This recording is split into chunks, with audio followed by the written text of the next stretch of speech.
You let me know, Russell.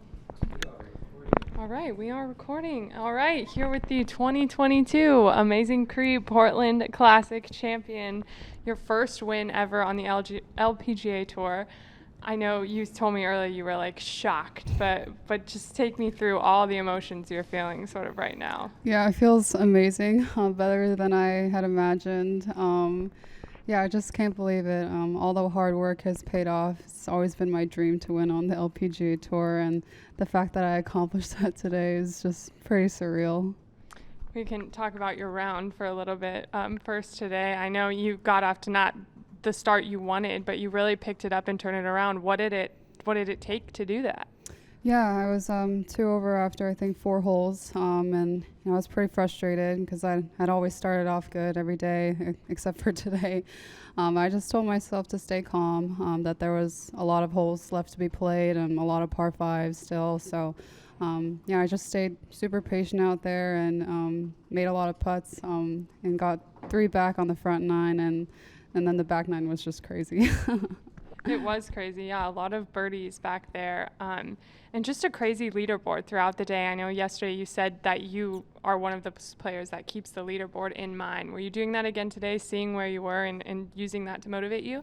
Yeah, I was a little bit, but I think 17 was it? I didn't want to know where I was because I didn't want to, just think about it on 18T. And, I was just playing really solid golf all day, especially on the back 9. And, yeah, I just wanted to keep my head in it and really not think about the score.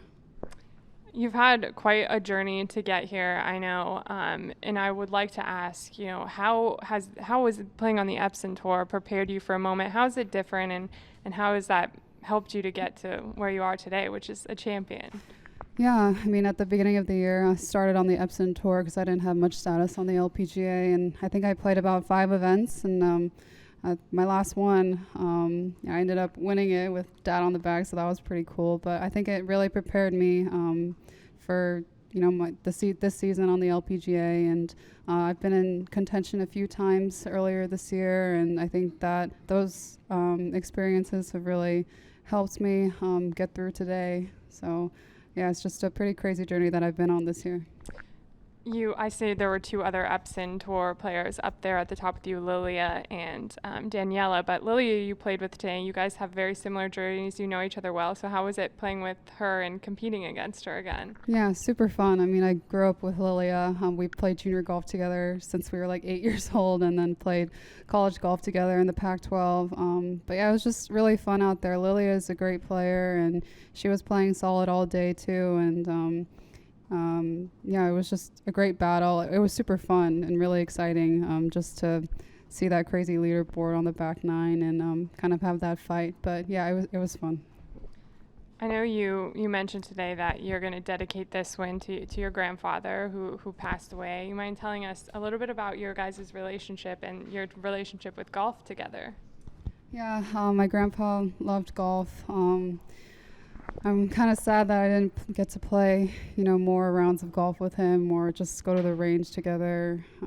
But yeah, we were close, and he helped us out a lot when we were in tough times during junior golf. Golf is a very expensive sport, and he was a huge supporter, and he was my #1 fan besides my, mom and dad. So yeah, I thank him, and he always called me a champion, and he always believed in me. So I was super grateful for him, and I know that he's watching today.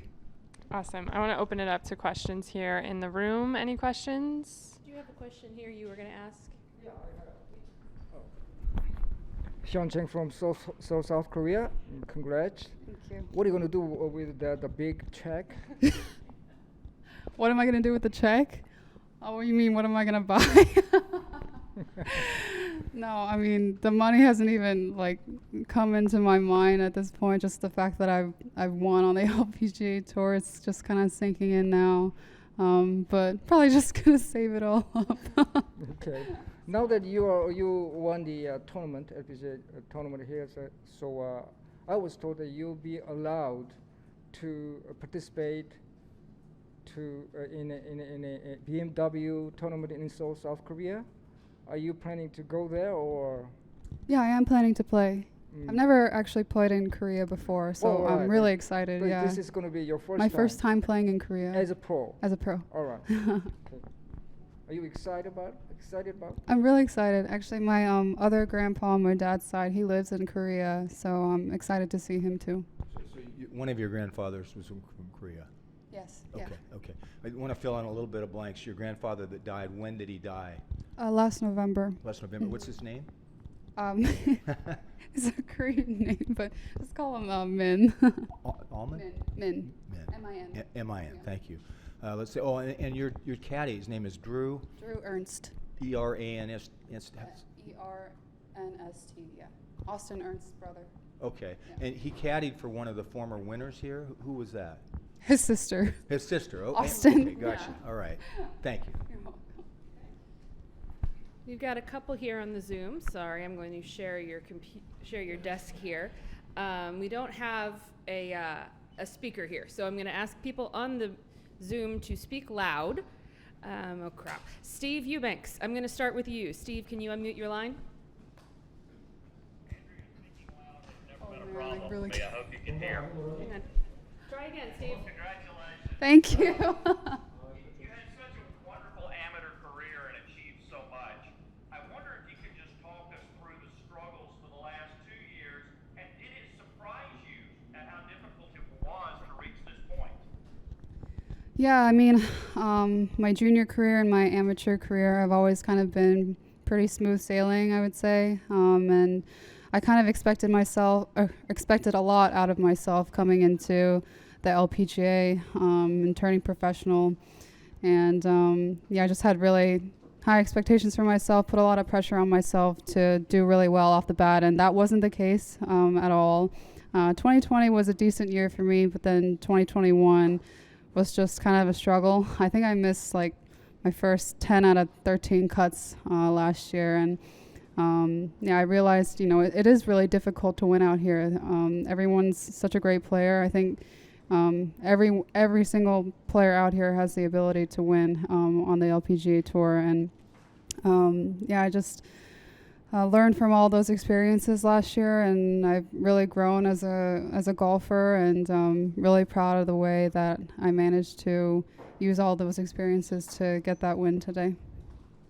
And I've just got one more. The tee shot on 17 looked like it was in the middle of the fairway, but on television it looked like that divot was about 3 inches deep. Can you walk us through that shot and how you took on that shot?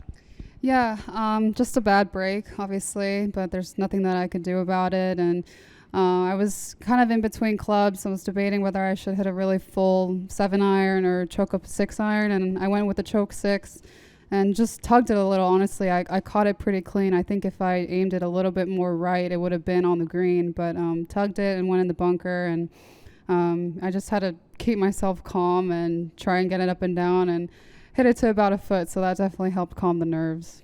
Thanks, Steve. I'll ask you to mute your line there, and then we're going to go over to Beth Ann Nichols. Beth Ann, you can unmute. Yes, congratulations, Andrea. Thank you. Amazing finish. You had a lovely moment with your dad there in the end. What did he say to you? He just said, "I'm so proud of you." And I started crying because I was thinking of, Grandpa, and actually my dog, who was very precious to me, she also died earlier this year, and her birthday was yesterday. She would have been 14 yesterday. But yeah, he just gave me a big hug, said, "I'm so proud of you," and then that was it. I mean, my dad's not a man of many words, so it was just a nice moment to have with him. What was your dog's name? Toki means bunny in Korean. Well, you just won a tournament that's been around for a long time and has a lot of history. Have you had a chance to look at some of the names on that trophy beside you, and what does it mean to join that list? Yeah, I mean, some of the past champions are legends of the game, Kathy Whitworth, and I think Annika has probably won this event, but just a lot of legends. I'll probably take a closer look a little bit later, but it's such a huge honor. I know that this tournament is kind of, I think, one of the longest running LPGA events out here, so I'm extremely honored to join that list of names, and yeah, just so grateful. And Okay, my last question is just what's your big goal now? What's your big goal now? Big goal now. Yeah, I mean, this was my biggest goal this year, was to win an LPGA event, and I still can't believe that I managed to do it. But my next goal is probably to win a major on the LPGA. I've always wanted to be a major champion. We'll have a little while to wait before the next one, but yeah, just continuing to play really solid golf and just go, tournament by tournament. Thank you. I'll have one last question for me, and I just want to know, what did you learn about yourself today that you maybe didn't know before you won? Yeah, I mean, I still can't believe I actually did it, but yeah, the back nine, I just kept grinding and going about my business, and I thought I would be super nervous. Okay, honestly, I was nervous, but I thought I would be more nervous than I was, but I was, surprisingly pretty calm and relaxed out there. I think that surprised me a little bit, the way that I was able to finish it off. 17 and 18 are not easy holes. They're pretty narrow fairways, so the fact that I managed to, par out knowing that I was at the top of the leaderboard, yeah, I'm just really proud of myself for persevering. Awesome. Christine has one. Yep. You had to go back to Q Series last year, and I mean, you'd had a great first half of the rookie year. COVID was weird. You had to go back to Q Series. You're set for 2 years. How much of a weight off your shoulders is that to know that you don't have to worry about keeping the card? Now it's all about improvement. Yeah, definitely. It's a huge weight off my back. No, it's okay. It's a huge weight off the back. I knew the last few months, honestly, I've been playing really great golf, so I wasn't really concerned about, keeping my status for next year or anything. The goal was to be in contention and try to win an LPGA Tour event. And now that I did that, yeah, it's kind of like a sigh of relief. But I still want to win more. Now that I've won once, I just want to keep on doing it. So, yeah, I'm just trying to play, the golf that I have been playing this season, and we'll see where that takes me. Thank you so much. Thank you. Congratulations. Congratulations. Thanks, everybody on the Zoom. Bye. So they're all on my side.